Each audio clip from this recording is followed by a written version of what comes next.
It happened in front of 200 wedding guests. A slap.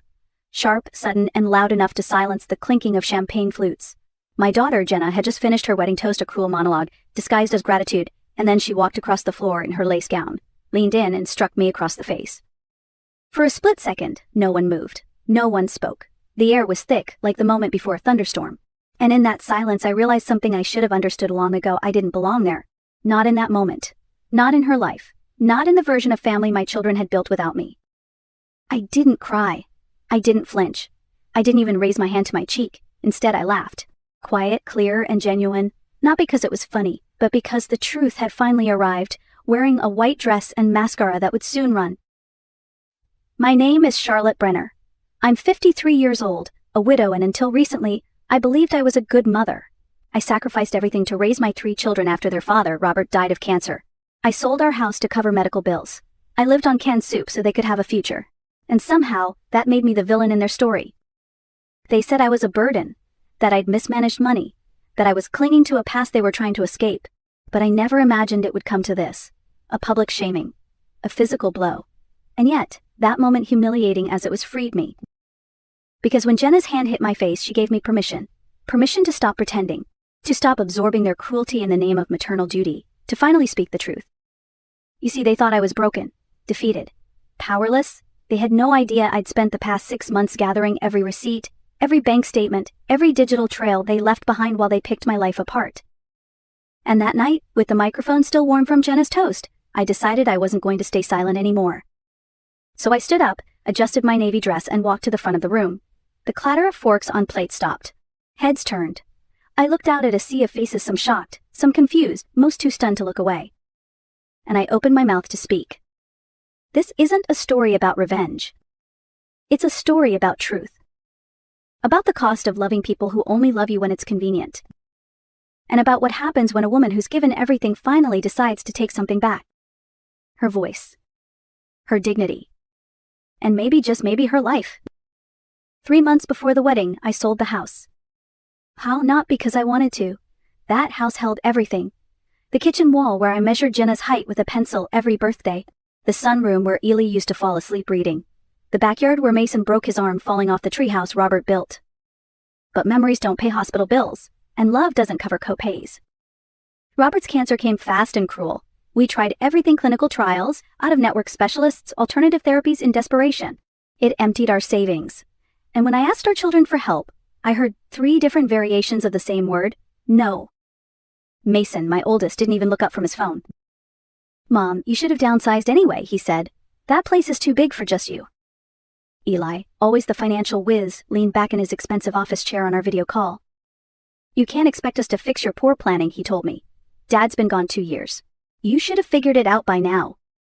Jenna didn't respond at all, just heart reacted to a message in the family group chat. No follow-up, no questions, just silence. So I boxed up 30 years of marriage and myths and motherhood, and I put it on the market. A family of 5 would be moving in by Christmas. I'd be in a 1-bedroom apartment above a coffee shop by then. The same woman, who once made custom Halloween costumes and baked birthday cakes from scratch, would be living above a strip mall, eating microwave dinners alone. But I didn't complain. I didn't scream. I told myself it was temporary, that maybe, just maybe, they'd come around. So that all those years of loving them, protecting them, sacrificing for them would eventually be seen for what they were, proof that I tried. Instead, they planned a wedding without me.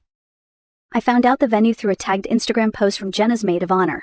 I found out the date through a save-the-date card that arrived 3 weeks after it went out to everyone else. I wasn't part of the dress shopping, not asked about guest lists or flower arrangements. I was told kindly, of course, that I would be seated with extended family and friends, which meant the outskirts.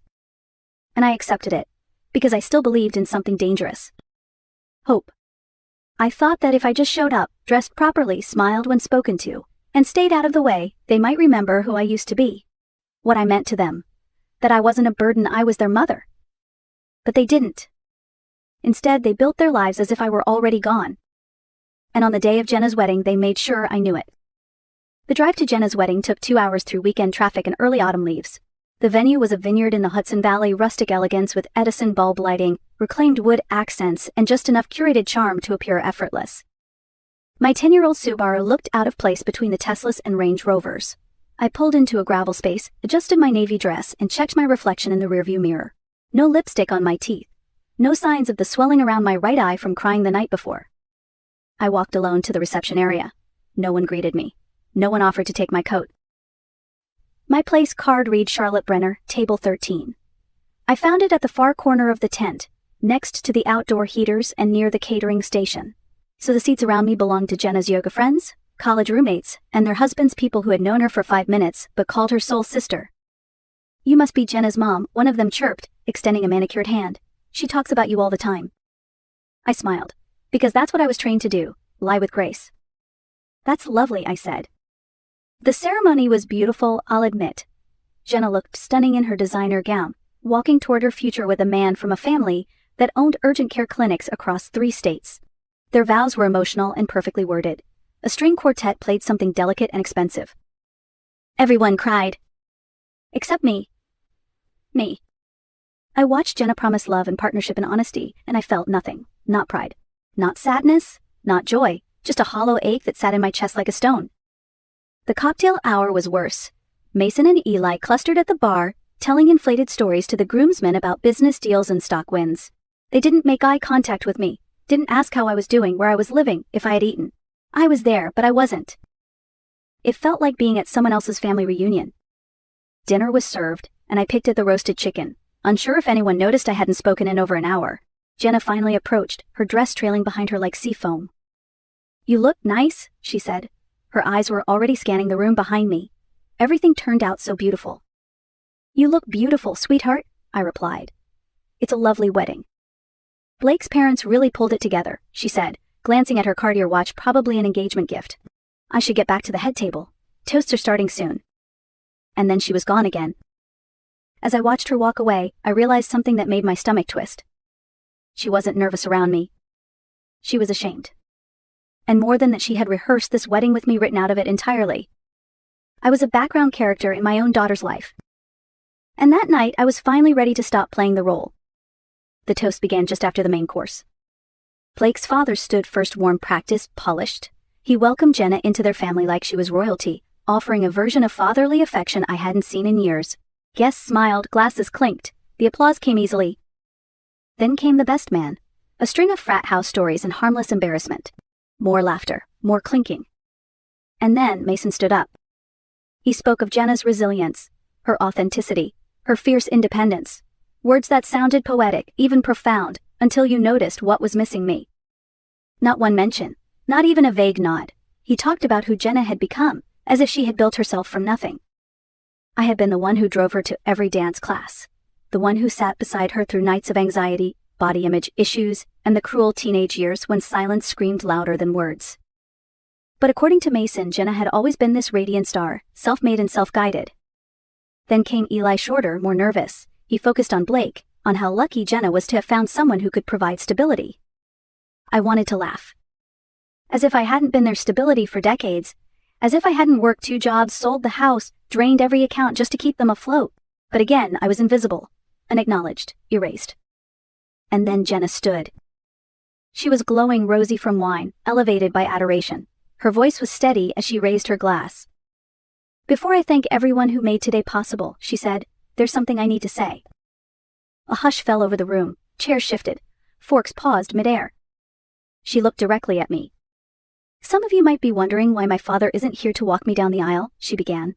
"He passed away 2 years ago. He fought hard, but not everyone fought with him." My breath caught. "My mother," she continued, letting the words dangle like bait, "spent everything he left us on treatments we all knew wouldn't work. She was desperate and selfish, and now she expects us to fix the mess she made." The air left my body. People turned in their seats, uncertain where to look. She smiled then, a soft, rehearsed expression. "But I want it known," she said, "that this wedding, this day, this new life with Blake, has nothing to do with her." She raised her glass toward me. And then she walked across the room, leaned in, and slapped me. Open palm, hard, unapologetic. Gasps erupted, silverware clattered. I tasted blood at the corner of my mouth. And in the seconds that followed, something inside me shifted. It wasn't rage, it wasn't grief. It was clarity. I stood slowly, and I laughed. Not loud, not dramatic. Just enough to say, "I see you now. All of you." and I think it's time you saw me. I walked to the microphone. No one stopped me. I wasn't on the program. I wasn't invited to speak, but at that moment the room belonged to me, and I wasn't about to waste it. 200 faces stared back, some shocked, some uncomfortable, all waiting for the mother who had just been slapped to either break down or explode.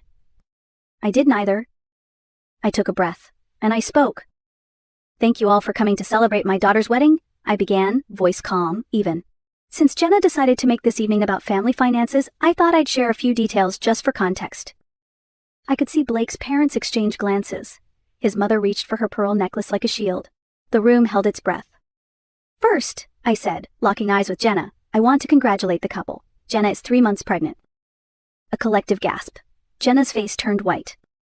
"Congratulations are in order," I continued, although I imagine Blake's family may find the timeline interesting. Blake slowly turned toward his bride, confusion hardening into something colder. "But that's not the only surprise tonight," I said, "because for the past 6 months, while I was preparing to sell the home my children were raised in, I was also working with a forensic accountant." Mason stood up. "Mom, don't." "I will," I said sharply. "When someone like me, a grieving widow, is forced to sell everything, you start asking questions. Questions like, where did the money go? Who took what? Who betrayed whom?" The room was dead silent. "Mason," I said, turning to my eldest, 3 years ago, you used your position to access our joint trust and funneled over $200,000 into companies registered to your firm's address. You called my financial planning reckless while robbing me blind." His jaw clenched. His fiancée slid her chair an inch away. "No," I continued, "you used my credit cards to buy cryptocurrency and digital assets I never consented to. $73,000 gone. All while I was taking care of your dying father." Noah stood up abruptly, knocking over his chair. "You don't understand how it works." "Oh, I understand," I said. "I just finally stopped pretending not to." The crowd stirred. People whispered. Phones came out. Someone was recording. "And Jenna," I said, my voice soft but sharp as a blade, "you were the most creative of all. Every sponsored post, every handbag, every wellness retreat, all paid for with money from your father's medical account." I held up my phone. Screenshots of transfers. Invoices for procedures. A $12,000 Chanel handbag. A weekend in Napa #blessed. Jenna was crying now, but they weren't tears of guilt. They were tears of exposure. "I would have spent every penny again to save Robert," I said, "but I didn't get the chance. Because while I was managing his pain meds, you were siphoning off what little we had left." Blake's face was blank. Cold. Jenna reached for his hand. He didn't take it. "The best part?" I added, stepping back slightly. "They all thought I wouldn't notice. That I was too grief-stricken, too stupid, too loyal." I looked at my 3 children now standing, flustered, defensive. "You were wrong." I set the microphone down. And for the first time in years, I felt power return to my body. Mason was shaking, muttering about lawyers. Noah looked like he might bolt. Jenna sank into a chair. Her perfect dress puddled around her like melted icing. "I didn't destroy this family," I said quietly, to no one in particular. "I just stopped lying about what it had become." Blake's father stood up. "I think this celebration has ended," he said, voice clipped. People began to leave, awkwardly, quickly, like guests fleeing a crime scene. As the room emptied, my children approached one by one, not united as they always had been, but fractured, alone. Mason arrived first. "You've ruined everything," he hissed. "No," I replied. "I revealed it." Noah grabbed my arm. "You can't prove any of this." I met his eyes. "Let go of me." He did. Finally, Jenna stood before me. Mascara streaked, eyes red. "How could you do this to me?" she whispered. "The same way you slapped me," I said. "The same way you stole from me." I walked past her, heels echoing in the silence. And for the first time in my life as a mother, I didn't look back. I left the reception hall without a coat, without a goodbye, and without a trace of regret. The drive to Vermont took nearly 4 hours that night, but I barely noticed. My mind was quiet in a way it hadn't been in years. No self-doubt, no guilt. Just the hum of the road and the steady rhythm of my heartbeat returning to its rightful pace. Dr. Thomas Keaton was waiting for me when I pulled into the long gravel driveway, porch light on, coffee in one hand, a wool blanket draped over the other side. "You made it?" he said gently, as if he'd known I would. "I did," I whispered, stepping onto the porch like someone crossing into another life. Thomas and I had known each other decades ago, classmates in veterinary school. He had always been the quiet one, calm and methodical, while I'm Ghostbuster, The fixer, the one who took on too much and smiled through it. We lost touch after graduation. He built a practice in rural Vermont. I married Robert and built a family. After Robert died, Thomas reached out through a mutual friend. He said he had an extra room on the farm if I ever needed space. Just for a while, he said, just to breathe. I took him up on it 6 months ago. And somewhere between sunrise barn calls and late-night calvings, we found something we didn't expect: peace. Not passion. Not escape. Just a rhythm that felt like it had always existed, waiting for us to step into it. That night, I sat with Thomas on the porch, cradling my coffee like armor. He didn't ask about the wedding. He didn't need to. He had seen the files, the forensic reports, the quiet devastation my children had left behind. They're going to call, he said softly. They'll beg, then they'll threaten, then they'll beg again. I know, I replied, but I'm not the same woman who stayed silent while they stole from me. He nodded, watching the stars come out one by one. I have a proposition, he said. I looked over, half smiling. That's not usually how proposals begin. He chuckled. Not that kind. Not yet. The practice is growing and I can't keep handling large animal calls on my own forever. I need a partner. I blinked. Me? You're already here. You're already doing the work. And you're good at it, Charlotte. Better than you think. I let the word settle. A partner. Not just in business, but in a life I had never thought I'd be allowed to start over. I'll need to get relicensed, do continuing education, I said cautiously. I already looked into it, he replied. Reciprocity with New York, and I'll cover the courses. I stared into the dark fields, feeling something shift inside me. Not certainty, but the soft hum of possibility. Okay, I said quietly, let's try. He didn't smile wide or grab my hand. He just said, good. And for the first time in a very long time, that word was enough. 3 months passed. No calls from Mason, no texts from Noah, no desperate voicemails from Jenna. They had all gone quiet. Or maybe they'd simply run out of performances. Jenna gave birth in February. I found out through a mutual acquaintance who sent me a screenshot of her Instagram post. A photo of a baby girl swaddled in pink with the caption, Welcome, Florence. Named after my mother with love. I stared at the screen for a long time. The audacity of it. She had named her child after me, the woman she had publicly slapped, stolen from, humiliated. The same woman she had erased from her wedding and her life. And now she was using my name like a symbol of love. As if it meant something. A week later, a text arrived from an unknown number. I hope someday you'll want to meet her. I deleted it without replying. Because I wasn't interested in symbolic gestures. I was interested in truth, in peace, in the kind of love that didn't come with a price tag or hidden agenda. And I had already found that in a small farmhouse in Vermont, with a man who showed up every morning with coffee and a list of animals who needed our care. Thomas and I got married on a quiet spring morning, no guests, no announcements. Just the two of us standing barefoot in a field, saying vows that felt more like truths we had already lived. We didn't post about it, we didn't perform it. We lived it. That night, we delivered twin calves on a neighboring farm. My hands were covered in straw and new life. My heart was calm. Later, as we sat on the porch watching the sun disappear behind the trees, Thomas asked if I had any regrets. About them? I said. He nodded. I thought about Mason scanning barcodes at a chain store, Noah facing legal scrutiny over his crypto fraud, Jenna couch surfing through friends who'd already begun to see the cracks in her curated world. No, I said. Regret is for people who didn't make a choice. I chose this. He reached for my hand. I let him hold it. Family isn't who shares your blood, I added. It's who shows up. Who protects you when the world turns cold. Who sees your worst day and stays anyway. And as the night fell and the barn cats began their quiet hunt through the grass, I knew something with perfect clarity. I hadn't walked away from my family. I had finally walked toward one. One I chose. One that chose me back.